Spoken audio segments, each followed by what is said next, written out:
Never curse on your children, কখনো বাচ্চাদের বদদোয়া দেওয়া যাবে না।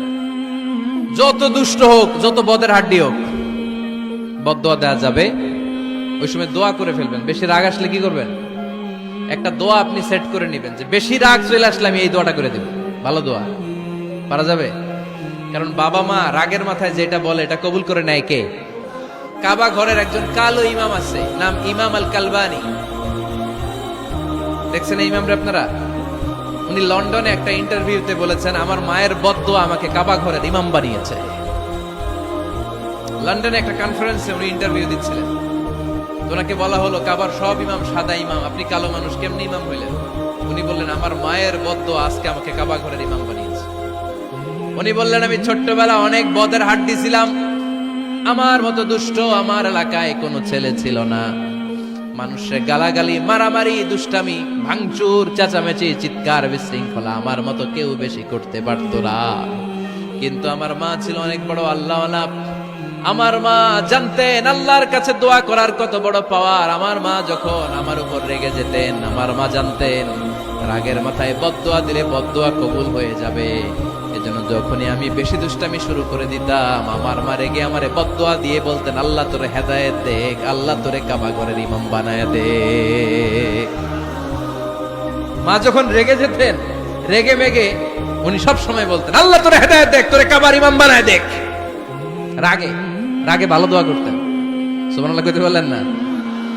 আপনারাও আপনাদের ছেলে মেয়েদের জন্য একটা ভালো দোয়া সেট করে নেবেন। রাগ আসলে ওই দোয়াটা করবেন, ওইটার উপরে জাল মিটাবেন, রাগ মেটাবেন ওইটার উপর। পারা যাবে? পারা যাবে?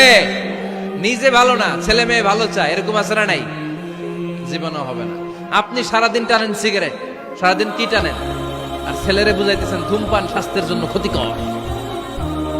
ছেলেরে কি ওয়াজ করতেছেন? ধূমপান স্বাস্থ্যের জন্য ক্ষতিকর। নিজে টানেন কি? সিগারেট। কাজ হবে?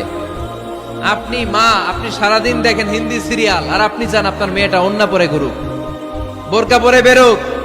আপনি চান আপনার মেয়েটা নামাজি হোক, কিন্তু আপনার সিরিয়াল একটাও মিস হয় না। এরকম মা আছে না নাই? কাজ হবে? কথা বলেন। এজন্য নিজেরা উত্তম বা আদর্শ ছেলে মেয়ে পেতে হলে আগে আদর্শ বাবা মা হতে হবে। কথা বলেন। আদর্শ ছেলে মেয়ে পেতে হলে কি করতে হবে? আদর্শ বাবা মা হতে হবে, কারণ তারা আমাদের অ্যাডভাইস শুনতে চায় না। ছেলে মেয়েদেরকে আদর করেন, ভালোবাসেন, ছেলে মেয়েদের গালে মুখে হাতে চুমু দেন, ছেলেটাও আপনারে ভালোবাসবে, ঠিক কিনা? বিশ্বনবী সাল্লাল্লাহু আলাইহি সাল্লাম বাচ্চা দেখলে গালে চুমু দিতেন, মাথায় হাত বুলিয়ে দিতেন। আকরা ইবনে হাবিস আত-তামিমি রাদিয়াল্লাহু তাআলা আনহু বলেন, ইয়া রাসূলুল্লাহ, আমি দেখেছি আপনি বাচ্চাদেরকে দেখলে তাদের হাতে চুমু দেন, তাদের গালে চুমু দেন। হাসান হুসাইনকে আপনি চুমু দেন। আমাকে আল্লাহ 10টা সন্তান দিয়েছে, আমি একটার গালেও কোনোদিন একটাও চুমা দেই নাই। আমার সন্তান কয়টা? 10টা। হাবিস ইবনে আকরা ইবনে হাবিস আত-তামিমি বলেন, ইয়া রাসূলুল্লাহ, আপনি বাচ্চাদের এত আদর করেন, আমার তো 10টা ছেলে মেয়ে, আমি তো একটারও কোনোদিন চুমা দেই না। আল্লাহর হাবিব সাল্লাল্লাহু আলাইহি ওয়াসাল্লাম বললেন, মান লা ইয়ারহাম লা ইউরহাম, যে মানুষে দয়া করে না আল্লাহও তারে দয়া করে না।